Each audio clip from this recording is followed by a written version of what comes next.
नमस्कार, स्वागत है आप सभी का आपके अपने ऑनलाइन इंस्टीट्यूट निशांत ज्ञान के यूट्यूब प्लेटफॉर्म पर। मैं नितिन उपाध्याय आप सभी साथियों का स्वागत करता हूं, अभिनंदन करता हूं आज के अपने इस वीडियो में। मित्रों, आज जो है करड़ी के जो मैंने कल करड़ी शुरुआत किया था, चतुर्थ सेमेस्टर की मैथ में पढ़ा रहा हूँ आप सभी को। SCERT लेवल से बेसिक से मैथ पढ़ा रहा हूँ जो आपके सरकारी किताब में दिया गया है। आपकी सरकारी किताबों में जहां तक सिलेबस दिया गया है उसी सिलेबस को मैं आपके बीच रख रहा हूं।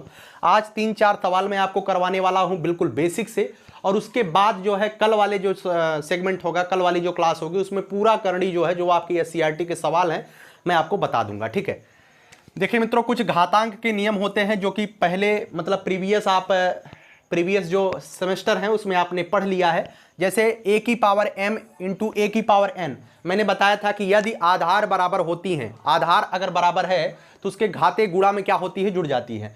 यदि आधार बराबर है गुणा में घाते जुड़ती हैं, a की पावर m इंटू a की पावर n बराबर हो जाएगा a की पावर m प्लस n, क्योंकि इसके जो आधार हैं, जिसके जो बेस हैं, a हमेशा बराबर है तो गुणा में घाते जुड़ती हैं और भाग में घाते क्या होती हैं, घट जाती हैं। तो a की पावर m भागे a की पावर n बराबर हो जाएगा a की पावर m माइनस n हो जाएगा। ठीक है, इस बात को आप सभी लोग अच्छी तरीके से जानते हैं, ये पहले भी आप लोगों ने पढ़ा होगा।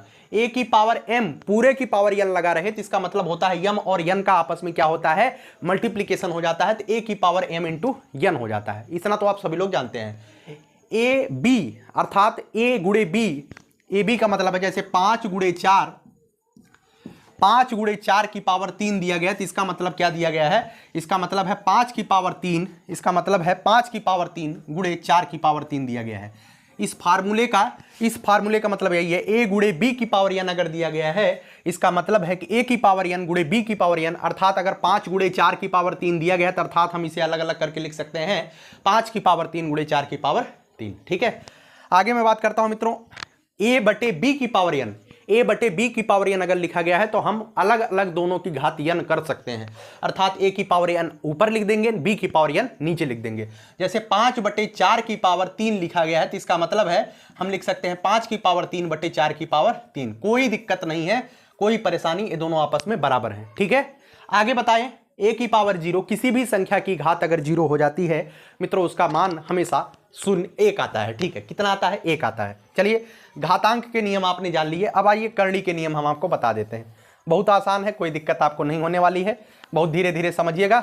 ठीक है, देखिए करणी में n, करणी में a दिया गया है, अंडर रूट में a दिया गया है, आगे n दिया गया है और ब्रैकेट लगा करके n दे दिया गया है। इसका मतलब क्या है, देखिए मित्रों, करणी में n दिया गया है, इसका इतने का मतलब आप हमसे बताइए, बस इतने का मतलब बताइए। इतने का मतलब कल ही मैंने बताया था, अगर यहां पर n दिया गया है तो मतलब इसका मान होता है 1 बटे n, उसको हम घात में क्या करते हैं, 1 बटे करके लिख देते हैं। एक मतलब इतने का मान कितना हो गया, इतने का मान a हो गया। ठीक है, अब जब इतने का मान a हो गया, इसकी घात n लगा गया है, इसकी घात पूरे का n लगाया गया है। अभी आपने पढ़ा a की पावर m की पावर n, a की पावर m की पावर n बराबर होता है a की पावर mn। अभी वही फार्मूला यहां पर लगने वाला है, a की पावर 1 बटे n इंटू n बराबर हो जाएगा a बटे 1 बटे n गुणे n से n कैंसिल हो जाएगा, a आ जाएगा। ठीक है, अर्थात अगर ऐसे कहीं पर कंडीशंस मिले उसका मान a ही आएगा। ये आराम से आप कर लेंगे, यही 2 चीजें आपको याद करनी है। क्या याद करनी है, याद नहीं करनी है, बस आपको ध्यान देना है। जैसे अगर आपको करणी में a भी दिया गया है, आगे कोई भी करणी लगाई गई है, इसका मतलब होता है जैसे करणी में देखिए 3 गुणे 4 दिया गया है, करणी में 3 गुणे 4 दिया गया है, आगे यहां पर 5 लिख दिया गया है। ठीक है, इसका मतलब क्या होता है, इसका मतलब हम अलग अलग करके इसे लिख सकते हैं। करणी में 3 यहां पे 5 लिख दीजिए, गुणे करणी में 4 यहां पे 5 लिख दीजिए, इसे हम अलग अलग करके लिख सकते हैं। यही फार्मूले का मतलब होता है। ठीक है, उसके बाद अगर यहां पर इस तरीके से दिया जाए, करणी में 5 बटे 4 यहां पर 3 लिख दिया गया, करणी में 5 बटे 4 यहां पर 3 लिख दिया गया। अब इसका मतलब यह होता है ऊपर भी 5 की पावर यहां पर 3 लिख दीजिए, नीचे भी करणी में 4 यहां पर 3 लिख दीजिए, कोई दिक्कत नहीं है। ये जो चीज यहां पर आपने देखा, जो चीज घातांक के नियम में आपने यहां पर देखा, सेम वही चीज यहां पर भी आप देख सकते हैं। ठीक है मित्रों, थोड़ी सी प्रॉब्लम्स की वजह से ना थोड़ा बोलने में प्रॉब्लम हो रही है, लेकिन कोई दिक्कत नहीं, हम पढ़ा लेंगे। चलिए, इसे मैं मिटा देता हूं, अब उम्मीद है समझ पाए होंगे आप, है ना। अब मैं जो सवाल लिखा हूं 3-4 सवाल मैं आपको बता देता हूं, निश्चित तौर पे आपको आ जाएगा। उसके बाद कल मैं 2-4-5 सवाल और करा दूंगा। ठीक है, चलिए मित्रों, सबसे पहला सवाल ये दिया गया है 243 की पावर 3/5 को आपको क्या करना है, हल करना है। हल करिए। 243। देखिए ऐसे सवालों को हल करते समय आप यह ध्यान रखिए, जो घात में बटे में दिया गया है, जो घात में जो बटे में दिया गया है, इसको दिमाग लगाइए। क्या दिमाग आपको लगाना है? यहां पर 5 है ना, इसको दिमाग लगाइए कि ऐसा कुछ करें, ऐसी इसकी घात ऐसी बनाए, 243 की ऐसी संख्या का घात बनाए जिसकी घात 5 आ जाए। क्योंकि जब आप बाद में मल्टीप्लीकेशन इसका करना है तो 5 से ओ वाला 5 कट जाए, तभी जाकर के आपका सवाल सॉल्व हो पाता है। ठीक है, दिमाग लगाइए। तो 243 को हम 3 की पावर 5 लिख सकते हैं, नहीं लिख सकते हैं? आप कहेंगे भैया कैसे लिख सकते हैं? देखिए 3 गुणे 3 गुणे 3 गुणे 3 गुणे 3 करके देखो, 3 तिया 9, 9 तिया 27, 27 तिया 81, 81 गुणे 3 आप करेंगे, 3 के 3 8 24, 243 हो गया ना। अर्थात 243 को हम क्या लिख सकते हैं बताइए? 243 को हम लिख सकते हैं 3 की पावर 5। डायरेक्ट लिख दीजिए 3 की पावर 5 की पावर 3/5। अभी आपने फार्मूला पढ़ा है a की पावर m पूरे की पावर n बराबर होता है a की पावर m गुणे n, यही आपने पढ़ा ना। यही फार्मूला यहां लग जाएगा। a की पावर m, इसे m मान लेते हैं और इसको n मान लेते हैं, तो a की पावर m पूरे की पावर n बराबर होता है a की पावर mn, अर्थात 3 की पावर 5 गुणे 3/5। ठीक है, इतना तो आप समझ रहे हैं। 5 से 5 कैंसिल हो जाएगा, 3 की घात 3 आ जाएगी, और 3 की घात 3 का मान कितना होता है? 3 तिया 9 तिया 27 होता है। कोई दिक्कत आपको नहीं है? ऐसे सवाल आपकी परीक्षा में 1 नंबर में आने वाला है और आप बहुत अच्छे से कर लीजिएगा। ठीक है, मैं बहुत ही SCRT के सवालों को आपको पढ़ा रहा हूं, निश्चित तौर पे आपको समझ में भी आ रहा होगा। एक सवाल हो गया। देखिए मित्रों, दूसरे सवाल को बताने से पहले मैं इस सवाल को बताना चाहता हूं। किस सवाल को? जो यहां पर मैंने लिखा है -1/343, -1/343 की घात -2/3 का मान। इसका मान आपसे पूछा गया है। यह सवाल हो सकता है आपको कठिन लगे, लेकिन मैं दावा करता हूं निश्चित तौर पे थोड़ा सा दिमाग लगाने के बाद आपको ये कठिन नहीं लगने वाला है। मैंने कल जब क्लास में समाप्त कर रहा था तो मैंने कल एक कॉन्सेप्ट बताया था। क्या कॉन्सेप्ट बताया था? अगर 1/5 लिखा गया है, अगर 1/5 लिखा गया है तो इसका मतलब है 1/5 की घात 1 लिखा गया है। इसका मतलब है 5 किसी भी संख्या की घात अगर 1 है, किसी भी संख्या की घात अगर ऐसे ही संख्या कोई लिख दी जाए ना, उसका घात 1 ही होता है। ठीक है, इतना तो आप समझ रहे हैं ना। अगर 6 इसे लिखा गया तो इसका मतलब 6 की घात 1 लिखा गया है। अगर 7 इसे लिखा गया तो इसका मतलब 7 की घात 1 लिखा गया है। समझ में? ऐसे 1/5 लिखा गया तो इसका मतलब 1/5 की घात 1 लिखा गया है। और मैंने कल कॉन्सेप्ट बताया था कि अगर जब संख्याओं को ऊपर से नीचे, नीचे से ऊपर लेके जाते हैं, उसके घातों में परिवर्तन हो जाता है। अर्थात उसके घात अगर नीचे धन है तो ऊपर जाएगा ऋण हो जाएगा, अगर नीचे ऋण है तो ऊपर जाएगा धन हो जाएगा, ऊपर धन है तो नीचे आएगा ऋण हो जाएगा, और ऊपर ऋण है तो नीचे आएगा धन हो जाएगा। ठीक है, इस तरीके से अगर 1/5 लिखा गया तो इसका मतलब 1/5 की घात 1 लिखा गया है। और इसको जगह अगर हम 5 की घात ऋण 1/1 लिख सकते हैं तो इसमें कोई बुराई नहीं होगी। ठीक है, बराबर ही है। उम्मीद है समझ पाए होंगे। देखिए इसी तरीके से -1/343 लिखा गया तो इसका मतलब -1/343 की घात 1 लिखा गया है। ठीक है, कोई समस्या आपको नहीं होनी चाहिए समस्या। उसके बाद इसकी घात लगाया गया है, इसकी घात -2/3 बाहर लगाया गया है। अब देखिए भैया, यहां पे माइनस आगे पहले से है। अब ये 343 की घात मतलब 343 की घात 1 लिखा गया है। ठीक है, अब अगर हम इसको ऊपर लेके चले जाते हैं, 343 को डायरेक्ट ऊपर लेके चले जाते हैं, तो 343 की घात 1 जो है वह 343 की -1 घात बना देगा। ठीक है, तो ये क्या बनाएगा? 343 की घात -1 पूरे की घात -2/3। कोई दिक्कत आपको नहीं होनी चाहिए। और जब भी आप सवाल लगाइए तो बराबर के चिन्ह का ध्यान रखे लगाइए। ठीक है, अब आगे सवाल को स्टेप को बढ़ाते हैं। आगे सवाल देखिए, यहां पर माइनस ऑलरेडी है, इस माइनस से आप कोई छेड़खानी मत करिएगा। ये माइनस से आपको कोई छेड़खानी नहीं करनी है, यह माइनस ऑलरेडी पहले से ही विद्यमान है। अब 343 को आप क्या लिख सकते हैं? और 343 को मैंने बताया अभी पहले सवाल में, ऐसे तोड़िए कि यहां जो 3 लिखा गया है इसकी भी किसी भी संख्या को ऐसी घात बनाइए जिसकी घात 3 हो जाए। और अगर आप गणित पढ़े होंगे तो आप जानते हैं कि 7 जो होता है, 7 की घात 3 का मान 7 7 49, 7 की घात 3 का मान अर्थात 7 × 7 × 7, 7 7 49, 7 7 9 63, 3 हासिल 6, 7 चौक 28, 6 34। ठीक है, 7 की घात 3 का मान हमेशा होता है कितना? 343। तो माइनस पहले से है, इसको हम छेड़ेंगे नहीं, इसे 7 की घात क्या लिख देंगे?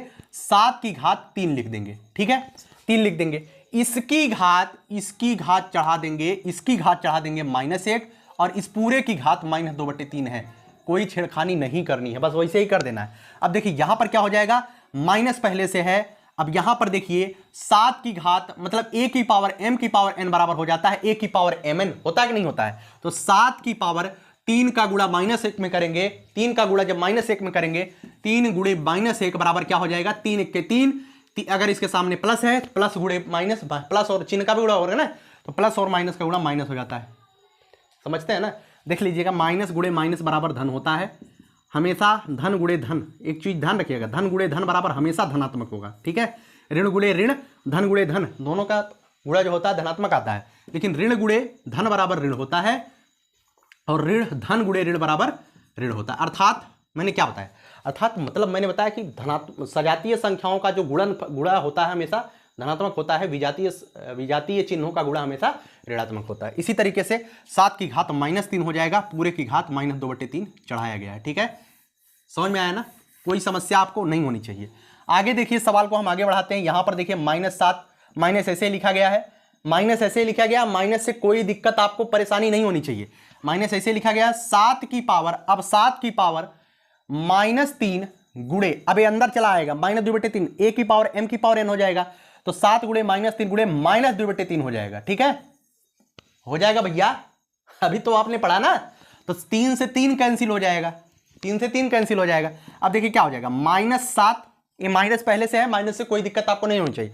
-7 की पावर माइनस माइनस की गुणा प्लस होता है, 3 दूनी 6 होता है, ठीक है, 3 दूनी 6 होता है, 3 से 3 कैंसिल हो जाएगा, है ना, 3 से 3 कैंसिल हो जाएगा, 2 ही आएगा भाई 2 ही आएगा, 3 दूनी 6 कहाँ से होगा, 3 से 3 कैंसिल, माइनस माइनस माइनस गुणा, अरे यार समझ गए आप, ठीक।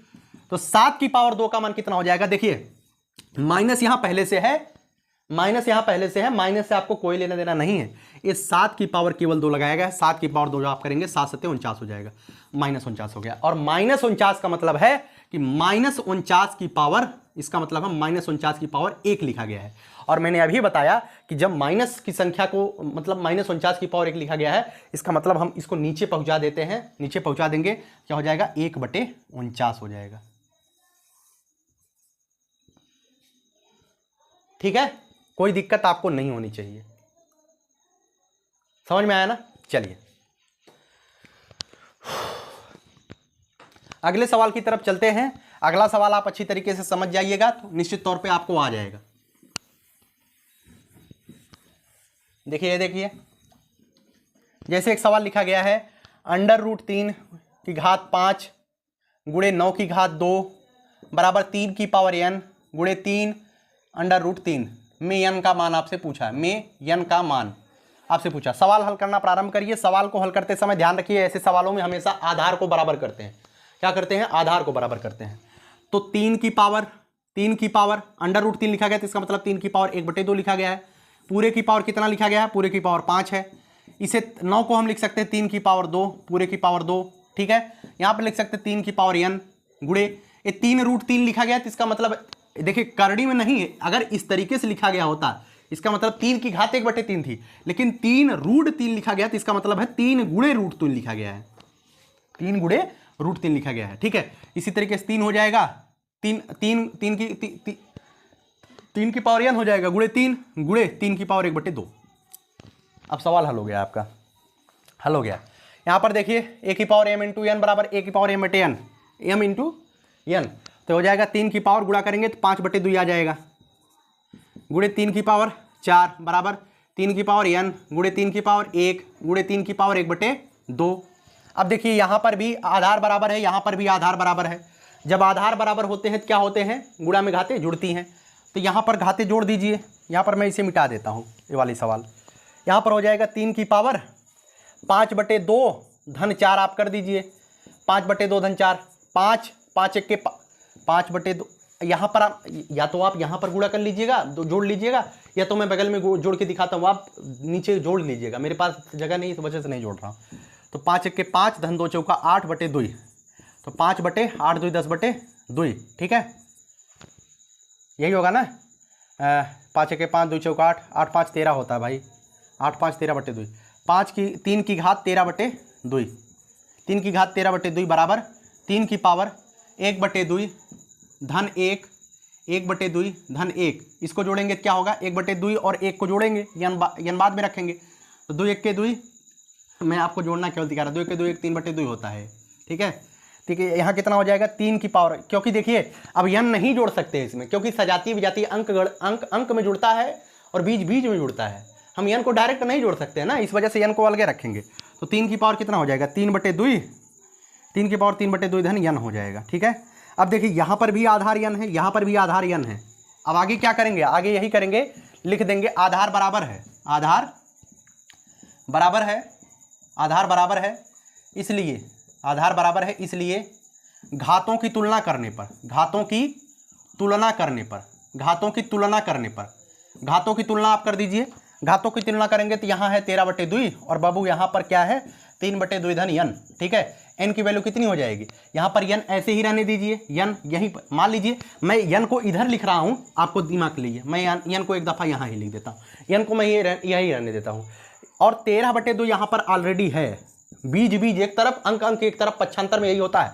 13/2 यहाँ पे ऑलरेडी है, 3/2 को इधर जब लाएंगे, कभी भी बराबर के इधर उधर पक्षांतर करते हैं, ठीक है, कभी भी पक्षांतर इधर उधर बराबर के इधर उधर करते हैं तो उसके जो चिन्ह होते हैं आपस में क्या होते हैं, बदल जाते हैं, चिन्ह आपस में बदल जाते हैं। तो 3/2 इधर आएगा तो -3/2 हो जाएगा। ठीक है। तो n की वैल्यू कितनी हो जाएगी, n की वैल्यू हो जाएगी 13 में से 3 को घटाएंगे 10/2 हो जाएगा और 2/2 बचे 10, n का मान कितना आ जाएगा 5 आ जाएगा।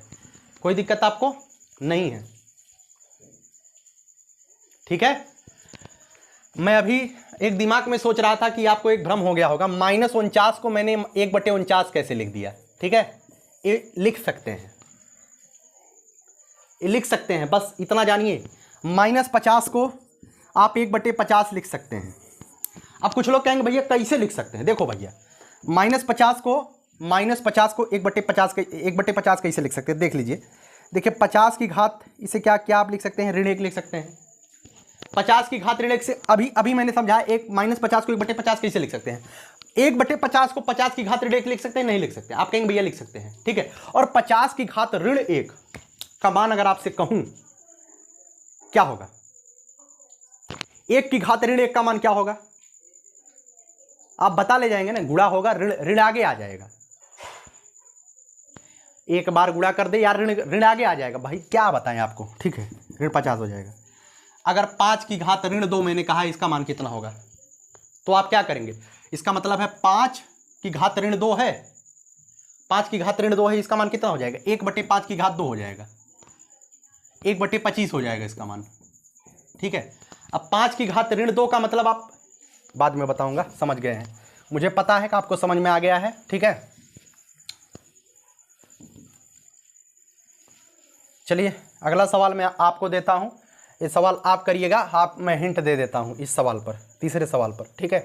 तीसरे सवाल पर हिंट दे देता हूं, 0.00032 की घात 0.6, इसका मान आपको बताना है। देखिए भैया, देखो मैं आपको बता देता हूं, 0.00032 इसका घात 0.6 है, तो इसको मैं बटे में बदल लेता हूं। बटे में बदलूंगा, 0.6 को बटे में बदलने के लिए नीचे एक रेखा खींचते हैं, दशमलव के नीचे 1 लगाते हैं, आगे जितने अंक है तो उन्हें 0 बढ़ा देते हैं। इसका मान आ जाता है 6/10। ठीक है। तो इसका मान आ जाएगा 6/10, 2 3 6 2 5 10 आ जाएगा। ठीक है। तो 0.00032 की पावर 3/5 आ गया। ठीक है। अब 0.00032 जो है ना, एक इसका मान जानते क्या है, 32 बताइए क्या है, 32 जो है 2 की घात 5 का मान है, 32 जो है 2 की घात 5 का मान, 2 × 2 × 2 × 2 × 2 कर दीजिए, 2 दूनी 4, 2 दूनी 8, 2 दूनी 16, 2 दूनी 32, 32 जो है 2 की घात 5 का मान है।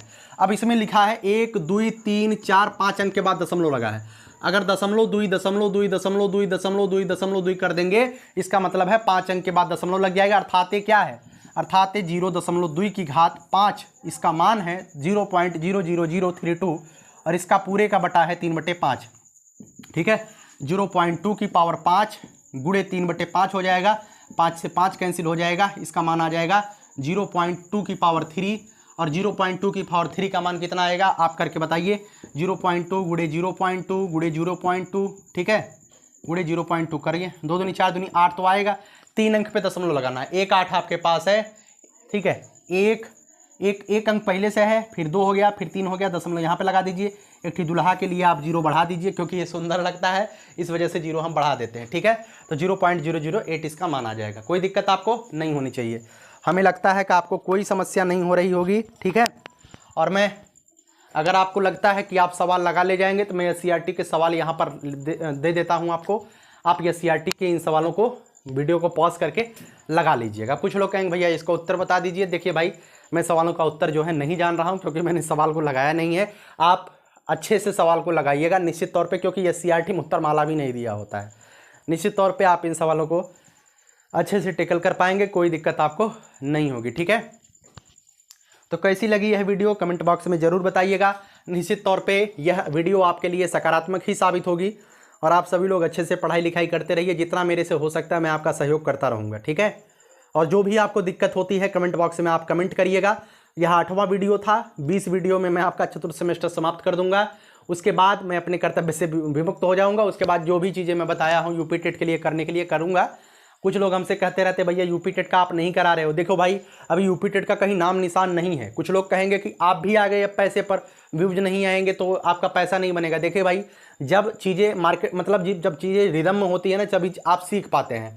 मैं चाहता हूं कि चीज़ें कुछ स्पष्ट हो जाए, जिससे मैं सिलेबस पढ़ाऊं तो कुछ लोग उसे पढ़ें और उसका फ़ायदा भी लें। नहीं तो जानते हैं वीडियो बन करके केवल पोस्ट हो जाएगी, उसका फ़ायदा बच्चों का नहीं हो पाएगा। तो मैं कोशिश ये सोच रहा हूं कि जब मतलब कि चीज़ें सामने आ जाए तो मैं पढ़ाना शुरू करूँ। संस्कृत एक ऐसा विषय है जिसको बहुत कम लोग यूट्यूब पर पढ़ाते हैं, और यूट्यूब की बात ही छोड़ो, बहुत कम लोग बेसिक से समझाते हैं, ठीक है। क्योंकि बड़े बड़े विद्वान लोग पढ़ाते हैं तो वो लोग उस तरीके का पढ़ाते हैं, थोड़ा लेवल अप करके। और हम लोग क्या हैं, हम लोग देसिया लोग हैं। देसिया लोग अच्छे से पढ़ लेंगे और अच्छे से समझ लेंगे, मुझे पता है, ठीक है। चलिए इस वीडियो को समाप्त करता हूँ। और कैसी लगी वीडियो कमेंट बॉक्स में जरूर बताइए। कोई दिक्कत होती है, कोई परेशानी होती है, आपका भाई हूँ, आप कमेंट बॉक्स में कमेंट कर सकते हैं बिना बेझिझक, ठीक है। डरिएगा नहीं, मैं उसका कमेंट का रिप्लाई ज़रूर करता हूँ। आज नहीं तो कल करूँगा, लेकिन करूँगा ज़रूर। थोड़ी सी समस्या मुझे ज़रूर है, लेकिन फिर भी ये काम है मेरा शौक़ भी है। आखिरी लाइन बोल करके वीडियो को समाप्त करूंगा। यही जज्बा रहा तो मुश्किलों का हल भी निकलेगा। जमी बंजर हुई तो क्या वहीं से जल भी निकलेगा। न हो मायूस न घबराई इस अंधेरे से मेरे साथी, इन्हीं रातों के दामन से सुनहरा कल भी निकलेगा। निश्चित तौर पे आज संघर्षों की रातें हम काट रहे हैं। आने वाला समय सफलता का सूर्योदय होगा। कल मैं वीडियो जब पोस्ट किया था, आज एक लड़का बोल रहा था कि भैया आपके वीडियो हुआ में जो है बगलियाँ जो ची ची ची ची ची ची किड़वा होता है वो बोलता है। भाई जिस रूम में मैं वीडियो वगैरह शूट करता हूँ ना, उस रूम में जो है थोड़ा सा दिक्कत है। दिक्कत का मतलब यहाँ पर जो है कूड़े कबाड़ रखे गए हैं, तो यहीं पर जो है कीड़े मकोड़े रहते हैं, तो उसकी आवाज़ आप तक पहुँचती होगी, ठीक है। उसके लिए मैं माफ़ी भी चाहता हूँ। और ये चीज़ें जीवन के लिए एक यादें रहेंगी। जब आप लोग सफल हो जाएंगे और जब चीज़ें बदल जाएंगी तो याद रहेंगे, वीडियो में हम लोग भी सुनेंगे उस समय, ठीक है। ये चीज़ें संघर्ष का एक पार्ट होता है, इसमें डरने की कोई ज़रूरत नहीं है, न ही परेशान होने की ज़रूरत है, न ही शर्मिंदा होने की ज़रूरत है। हर एक व्यक्ति, एक सफल व्यक्ति के जीवन में संघर्ष होता है, और उस संघर्ष की कहानी का बयां आप तभी कर पाते हैं जब आप सफल हो जाते हैं। तो मेहनत अगर करेंगे तो निश्चित तौर पे ये चीज़ें अलग होंगी, और निश्चित तौर पे अलग हो रही हैं। चलिए, बहुत बहुत धन्यवाद। जय हिंद, जय भारत, लव यू।